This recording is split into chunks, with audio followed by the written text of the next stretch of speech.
The Count of Monte Cristo. Chapter 1. Marseille. The sails of the Pharaon shimmered in the wind sun as the ship came into Marseille docks.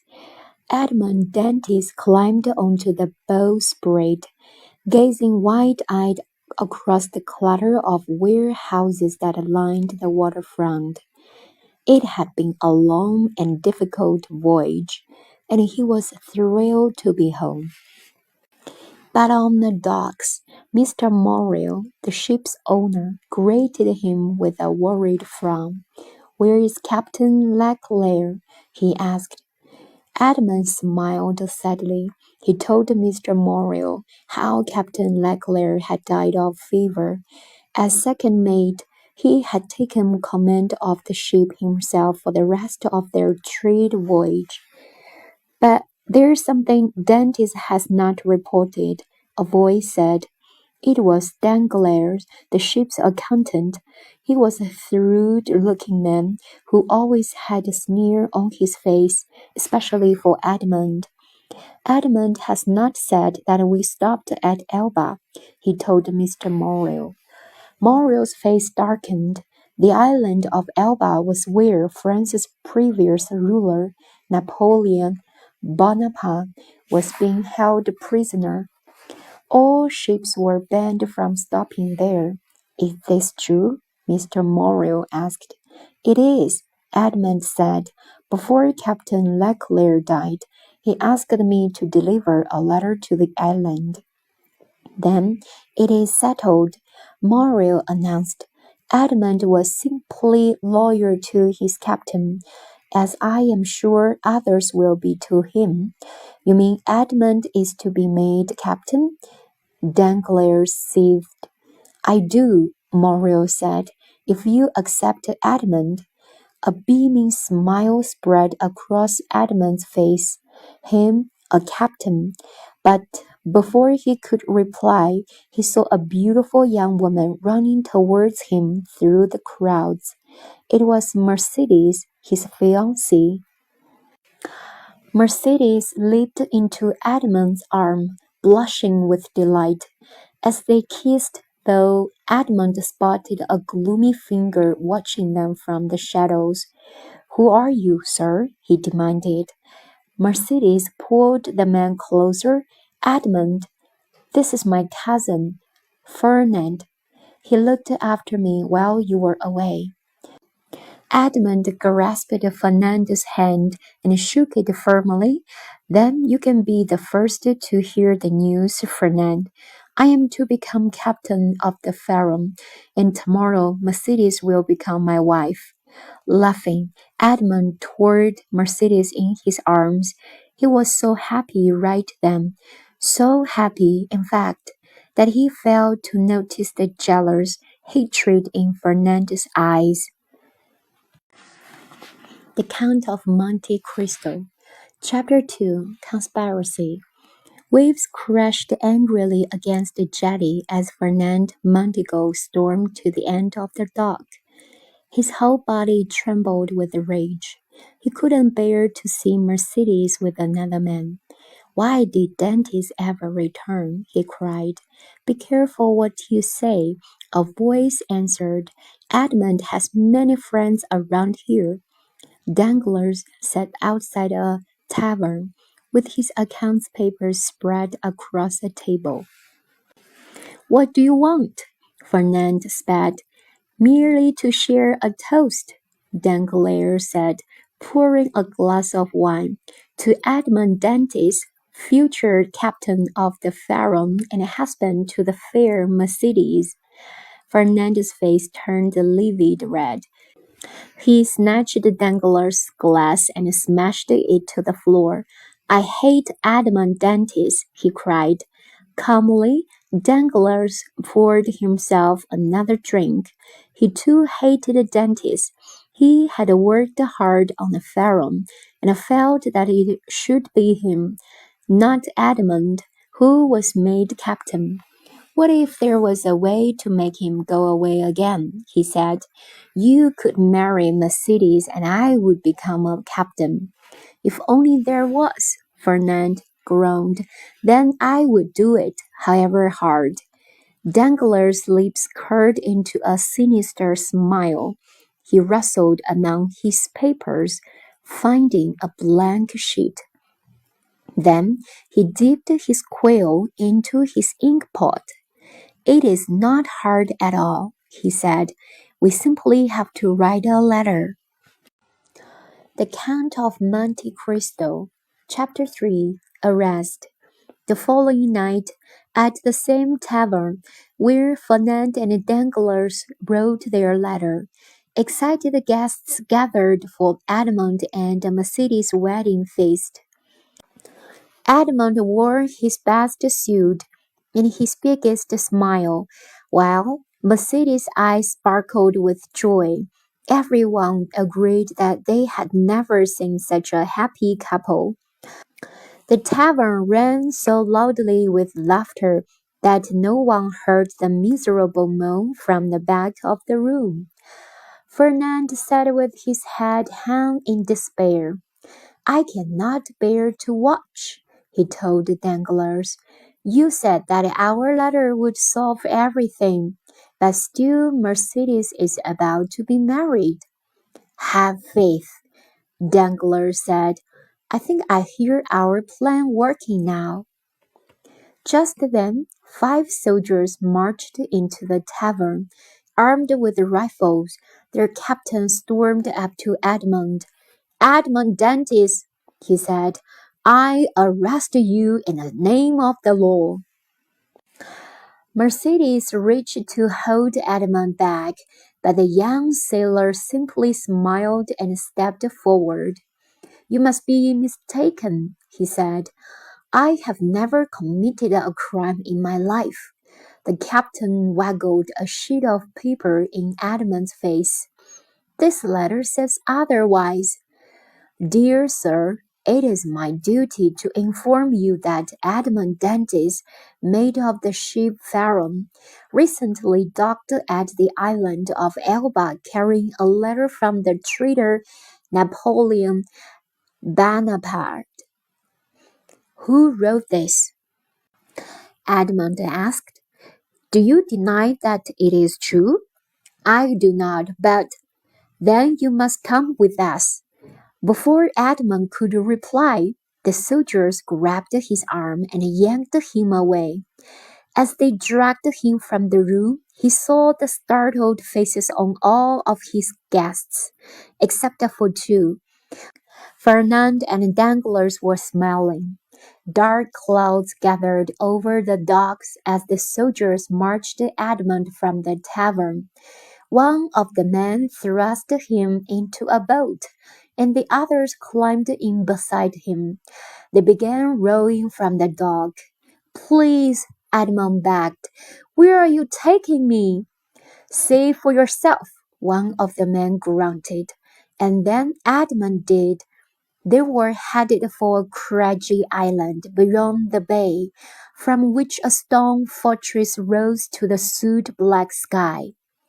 That fortress was Shadow Deep, a grim prison for traitors. Suddenly, Edmund flung himself across the boat, but before he could escape over the side, one of the guards clubbed him on the head with his rifle. Edmund slumped to the watery deck. He lay groaning, too dazed to fight. As the boat bashed against another dock, the guards lifted him from the deck and up some stone steps. Lightning blazed across the sky. Shadow loomed over Edmund in ghastly silhouette. Thunder roared around the old prison's crumbling walls. Edmund was hurled into a dingy cell.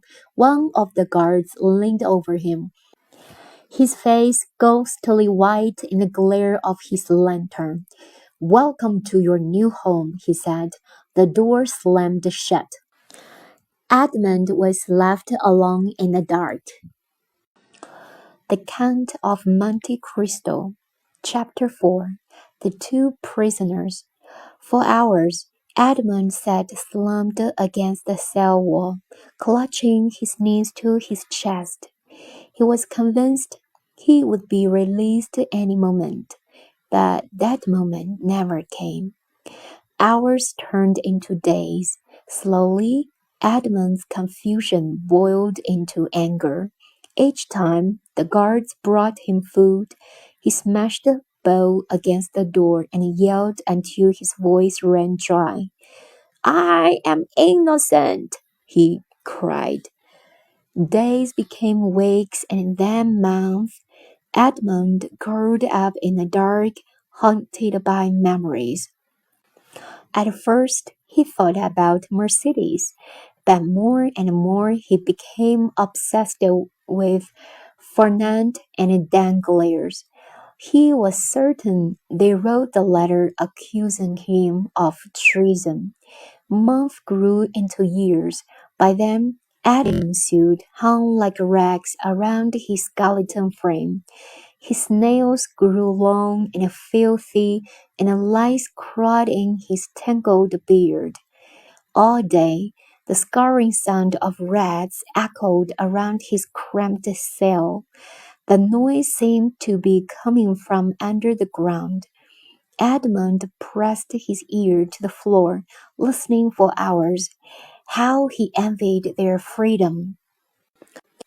Then, one day, the ground began to tremble. One of the stones shuddered and rose. Edmund scrambled back in fright as a head emerged from the ground, a tangled mass of white hair and a beard with two bulging eyes in between. It was another prisoner. The old man glared at Edmund, cowering in the corner. Curses, he cried. I have dodged the wrong way. I thought I was escaping the prison, not digging deeper inside. Edmund crawled closer and peered into the man's tunnel. For the first time in years, a smile spread across his filthy face. Let me help you dig in the other direction, he said. It would take years, the man replied. I have ears. The old man smiled, showing his black and brown teeth. So do I, he said. Follow me. Edmund slid into the tunnel and wriggled like a worm through the narrow space. He rose into another cell, as dark and dingy as his own. The old man bowed. My name is Abby Ferry, he said. Abby? Edmund replied. That means priest. Why are you in prison? Because I knew a secret that I wouldn't tell the king. What secret? The old man smiled again. It is a secret, he said. The abbé skipped across his cell and tapped one of the stones in the opposite wall. If we dig this way for about 5 years, we should come out near the sea. He handed Edmund a digging tool made from a bent iron bed leg. Let's get started. That first night, they barely dug an inch into the wall, but each night after, Edmund crawled from his cell, and they continued scraping at the rock. As they dug, Edmund told the abbé about Mercedes and his hunger for revenge against Fernand and Danglars. But whenever he asked about the abbey's secret, the priest just smiled and kept digging. Each night they met, and each night the tunnel grew longer. Then, around 20 years after Edmund was thrown into shadow the eve, the abbé called excitedly from the end of the tunnel, Edmund, I see daylight. Edmund's heart raced.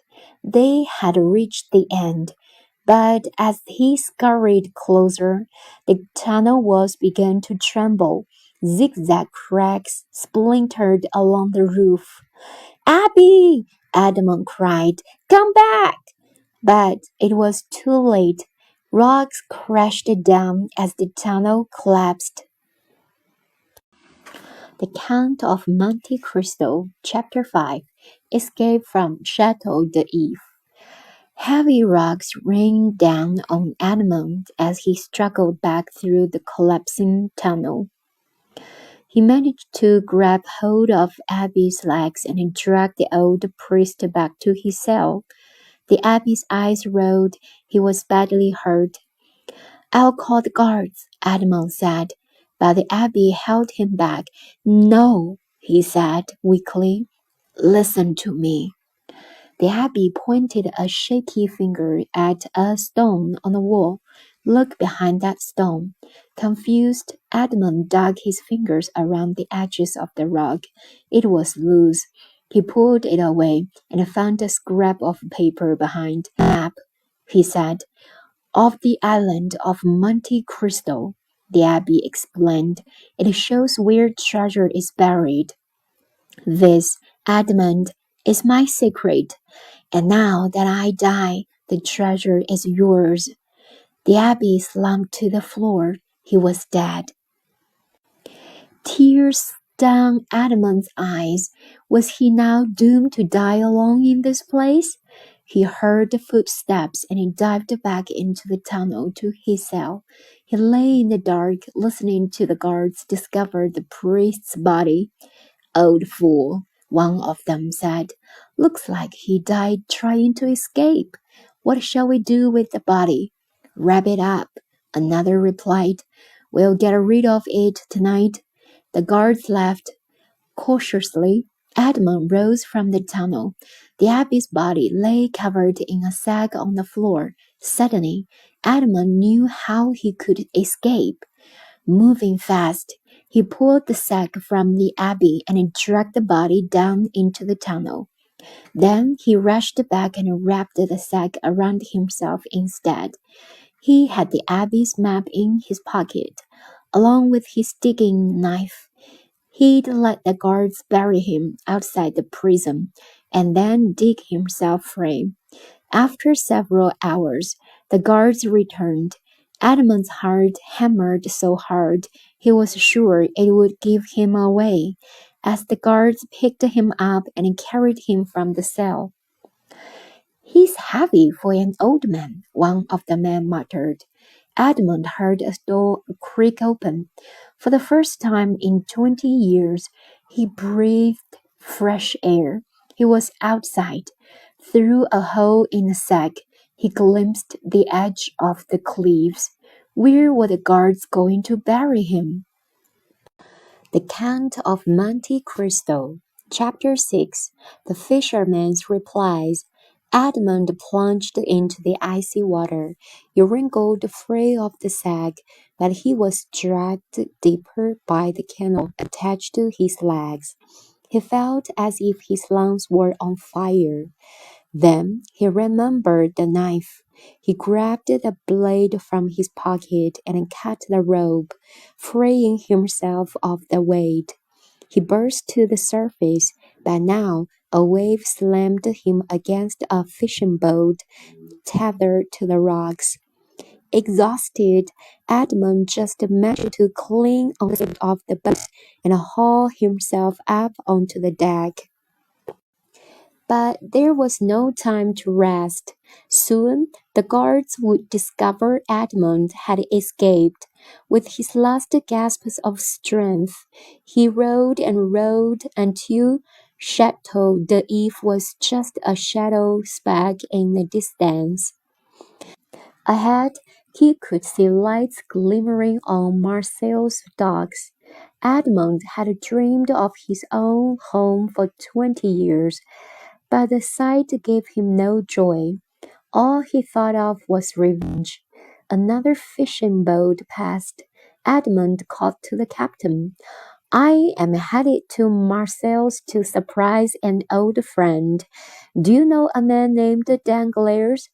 "I did once," the fisherman replied, "but he moved to Paris. I hear he is a rich banker now, called Baron Danglars." "What about Fernand Mondigo?" "He too is a rich man. He lives in Paris with his wife and son Albert." Edmund couldn't believe it.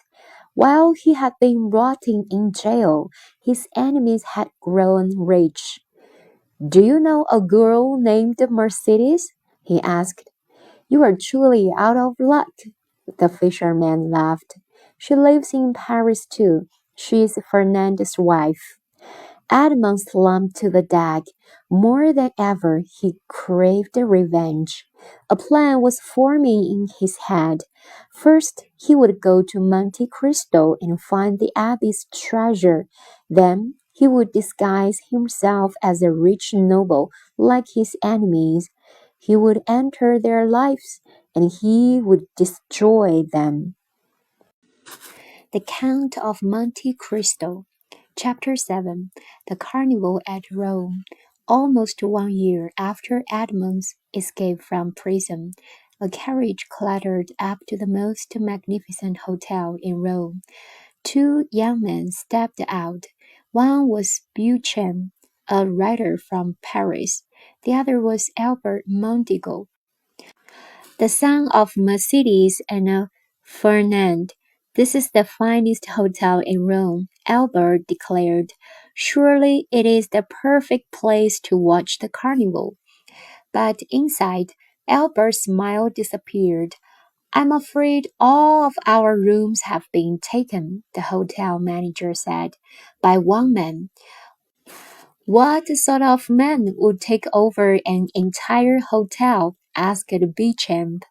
Albert was already marching upstairs to find out. He had boasted to his friends that he'd be staying in this hotel and would look like a fool if he was not. But before he could decide which door to knock on, one of them flew open. A servant bowed. Gentlemen, he said, the Count of Monte Cristo is expecting you. Expecting us? Albert said. What a peculiar thing.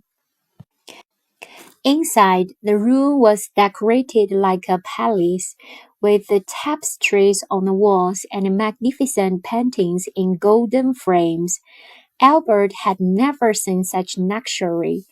My father knows all of Europe's noblemen, he told Beauchamp, but I've never heard of the Count of Monte Cristo.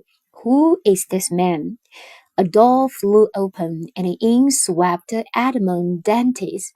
His face was disguised by a neat beard, and he wore a velvet cloak, intricately embroidered with gold. He introduced himself as the Count of Monte Cristo. Gentlemen, the Count said, bowing gracefully, I hoped you would join me to watch the carnival from my balcony. As the Count led the way, Albert whispered to Beauchamp, How mysterious! His skin is as white as snow. It is as if he has been living underground. Fireworks fizzed into the sky as the carnival began. Costumed performers paraded through the streets, dancing, juggling, and singing songs. As Albert and Beauchamp watched, the Count charmed them with tales of his travels around the world. But it is Paris that I would most like to visit, he said. My dear Count, Albert said, I live in Paris. You must come and visit. I would love to, said the Count. Can you recommend a banker in the city to look after my money? There is none finer than Baron Danglars, Albert replied, and you can meet my father too, Fernand Mondigo. A muscle twitched in the Count's neck. Perfect, he said. I will come in exactly 1 month, at 3 o'clock. As more fireworks exploded over the balcony, Albert leaned to Beauchamp. What a magnificent man, he whispered. I cannot wait for him to meet my parents. The Count of Monte Cristo, Chapter 8, Paris. Exactly 1 month later, at precisely 3 o'clock, the doorbell rang at Albert's home in Paris. The Count of Monte Cristo entered, dressed immaculately in the finest French fashion, and a velvet cloak. My dear Count, Albert said, I had begun to think our meeting in Rome was a dream. If only all dreams were as pleasant, the Count replied. Albert led the Count into the drawing room, where two men rose and bowed. This is my father, Albert said, Fernand Mendigo, and this is Baron Danglars, the richest banker in all of Paris. The Count's pale face flushed red as he came face to face with the man who ruined his life. They didn't recognize him, but he knew them immediately. Danglars had the same pompous sneer on his face, while Fernand remained a gloomy figure, despite the golden military medals on his coat. Those are fine medals, the Count said. Fernand puffed out his chest. I won them defending a fortress against the Turks in Greece. My father made his fortune while in Greece, Albert added eagerly. And what happened to the fortress? Asked the Count. I am afraid that it was lost. Danglars poured the Count a glass of champagne. The Baron glanced greedily at the Count's emerald rings. Albert tells me that you require the services of our banker, he said. My customers have accounts with me of over 1,000,000 francs. 1,000,000 francs? Said the Count, laughing. Why ever would I need a bank for such a trifling sum? I have 2,000,000 in my pocket right now. Danglars was lost for words. The Count spoke so simply he was either telling the truth or he was mad. But before he could ask which, a door opened and a woman entered dressed in a flowing silk gown. It was Mercedes. She saw the Count and froze. Her mouth cracked open and a tiny gasp came out. Are you ill, mother? Albert asked. You look suddenly pale. The Count simply bowed. It is a look that suits you well, madam, he said. And now that I have met you, I am afraid I must leave. I only came to invite you all to a party at my new house in Paris. The Count smiled and laughed, but inside his carriage, he sat back and groaned.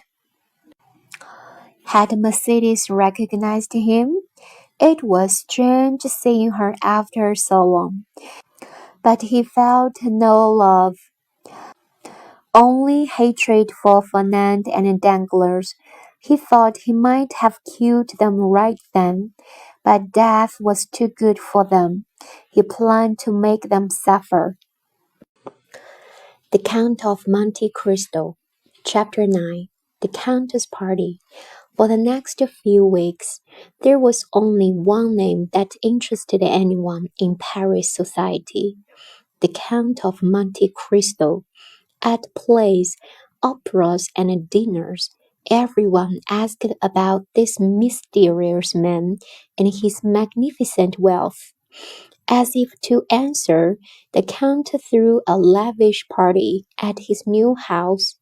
All the richest nobles arrived dressed in their most stylish clothes and dripping with jewels. But everyone's eyes were on the Count as he moved gracefully among his guests.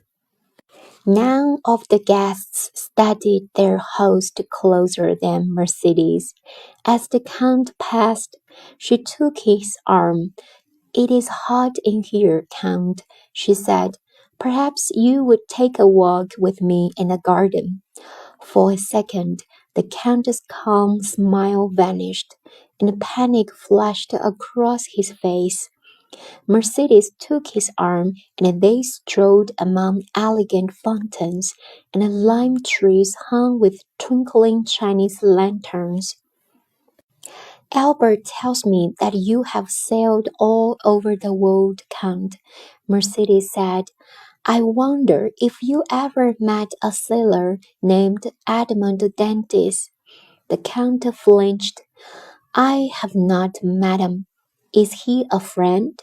He was a man I loved, but I was told that he died in prison many years ago. The Count flinched again. His jaw clenched. Who told you that? He demanded. But before Mercedes could reply, Danglars interrupted their walk. Excuse me, Count, he asked, but I wonder if you have given any thought to my services as a banker. The Count turned. He looked at Danglars with awful calmness. Very well, Baron, he said. The time has come. Follow me. The Count led Danglars into his drawing room, where he opened a wooden chest. I would like you to look after my entire fortune, he said. Danglars' eyes glinted with greed. The chest was filled with diamonds, rubies, and emeralds that glimmered like a rainbow in the gaslight. Can you take them to your bank immediately? Asked the Count. Without another word, Danglars picked up the chest and carried it from the room. The Count smiled grimly. His plan for revenge had begun. Your greed ruined my life, Danglars, he said to himself. Now, watch as it ruins your own. Chapter 10. The Roman Catacombs. It wasn't the weight of the Count's treasure that made Danglars' arms tremble. It was excitement. He had hoped to become the Count's banker, but now he had a new idea. He would steal the Count's fortune. Take me to Rome, he called to his driver. The carriage rode for hours. Danglars dozed and dreamed about how he would spend the Count's treasure. At last they came to a sign pointing to Rome. But the carriage turned in the other direction. Driver, Danglars called, we are going the wrong way. Danglars climbed from the carriage, clutching the Count's treasure. They had reached the Roman catacombs, underground tombs cut deep into the rock.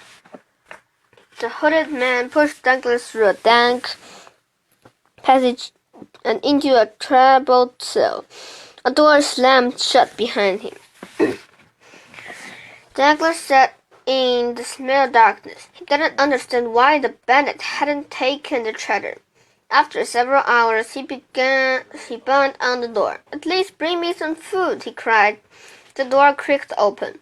The hooded man placed a plate of succulent roast chicken on the floor. Danglars reached for it greedily, but the hooded man raised his pistol. This meal costs 10 diamonds, he said. Danglars hesitated. 10 diamonds was a ridiculous price, but he had no food and plenty of treasure. He threw the man the jewels and pressed on the plate. But you will get no more jewels for me, he warned. Danglars was wrong. He resisted for as long as he could, but eventually his hunger got the better of him. He paid 10 emeralds for the roast beef, and then 50 rubies just for water.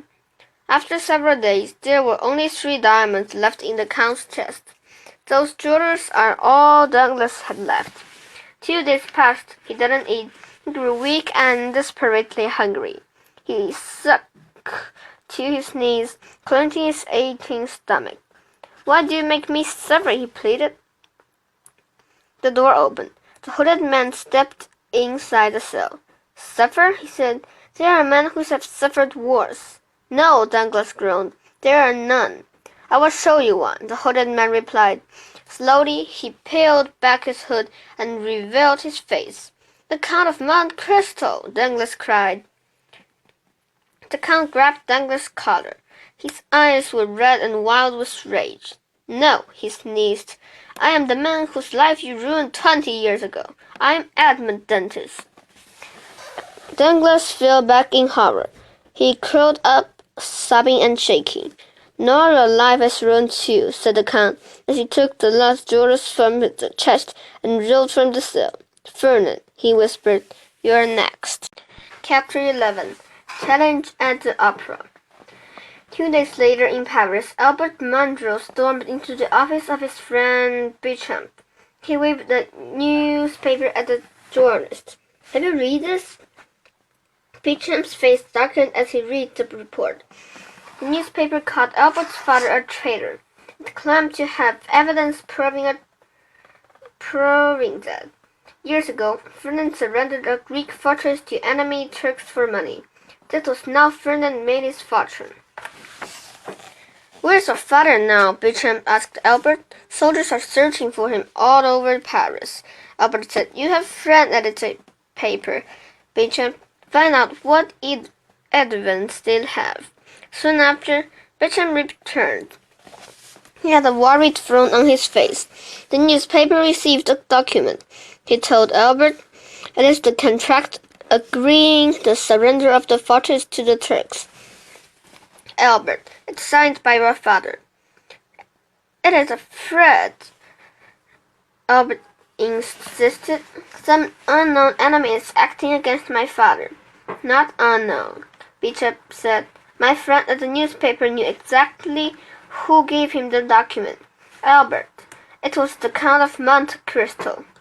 The pair raced to the Paris Opera House, where Albert knew the Count would be that evening. He pushed through the crowds and stormed down the aisle to where the Count had sat sipping champagne. "I demand an explanation," Albert said.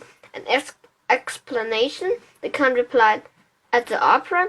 Surely it is not the place, my friend. You are no friend of mine, Count. Are you an enemy of my father?" A gasp echoed around the stalls. Everyone watched as the Count rose. His glare was so fierce that Albert stepped back in fright. "I am," the Count said. "I demand to know why." Albert replied, "I cannot tell you." "Then I challenge you to a duel. We will meet tomorrow morning with pistols." "Good day, sir." With that, Albert turned and strode away. The Count straightened his coat and turned to his seat, as if he wasn't remotely bothered by Albert's attack. But he was. He had given the document to the newspaper, but in the hope that Ferdinand would challenge him to a duel, not Albert. Perhaps, though, this was a better revenge. He planned to kill Ferdinand, but if Ferdinand wouldn't fight, he would kill his son instead. On stage, the curtain rose and the final act began. Chapter 12. Duel in the Park. Boom! The blast from the Count's pistol echoed around the park, scattering pigeons from the trees. The shot hit the truck dead in the middle. The Count's aim was perfect. The Count rubbed his tired eyes. He hadn't slept all last night. He had come here to punish Ferdinand by killing his son. But he felt a sadness. Was he doing the right thing? A carriage approached, and Albert stepped out with Beauchamp. His eyes were red and puffy, and his pistol trembled in his hands. He had clearly not slept either. "Count," he said, "tell me what cause you have to hate my father." "I cannot." "Then we must fight." Beauchamp stood between the two men. "Gentlemen," he instructed, "you must each take 10 paces and then turn and fire." The duel began. The Count raised his pistol and began pacing. 1, 2. He thought about his life before tragedy and the man he was once. Happy Edmund Dantes. 4, 5. He thought of Ferdinand and how he had stolen the happiness. 7, 8. The Count's finger curled around the trigger. 9, 10. The Count turned. "Edmund!" The Count froze. Mercedes raced across the park. Tears streamed down her cheeks. "Edmund," she gasped, "please spare my son." But Count's pistol remained fixed on Albert. "Edmund is dead," he said coldly. "I'm simply an angel of vengeance." "But why, Edmund? Why do you seek revenge? Ferdinand has done nothing to you." The Count's whole body trembled with rage. "Nothing?" he cried. "Because of him I rotted in jail for 20 years." "No," Mercedes said. Not Fernand. You do not believe me? Here is the proof. The Count pulled a crumpled paper from his pocket and threw it to Mercedes. It was the same letter that 20 years ago accused him of treason. Only 10. The soldiers had hidden the signatures at the bottom. One of them said Douglas. The other belonged to Fernand Munjo. Mercedes whispered. Her legs buckled and she fell weeping to the long grass. Albert read the letter too. His pistol slipped from his hand, but still the Count kept his weapon aimed at Albert's head. His hand shook. He gazed at Mercedes, crying at his feet. Slowly he lowered the pistol. Edmund, Mercedes sobbed. No, the Count said softly. I do not know who I am anymore. Chapter 13. Wait and Hope. Fernand Munjo jumped breathlessly over the fence into the back garden of his house. He hid in the shadows, making sure he hadn't been seen. His darkest secrets were now public, and he was hunted by the army. If he were caught, he would surely hang. He crept into his house and hurriedly filled the case with clothes. He planned to flee to Mercedes and then hide on a boat to Africa. Just then, he heard footsteps. Fernand watched through a crack in the door as Mercedes and Albert came down the stairs.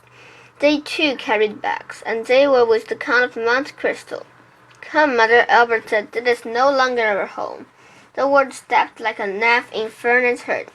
He had lost everything, but then he heard something even worse. As Mercedes left, she turned to the Count and said, Thank you, Edmund. Fernand sunk to the floor. The Count of Monte Cristo was Edmund Dantes. There was a loud knock on the back door. Soldiers gathered in the garden. They had seen Fernand inside, but Fernand was too stunned to move. Even as they smashed down the door, he just crawled on the floor, muttering the name of the man who had ruined him. Edmund Dantes.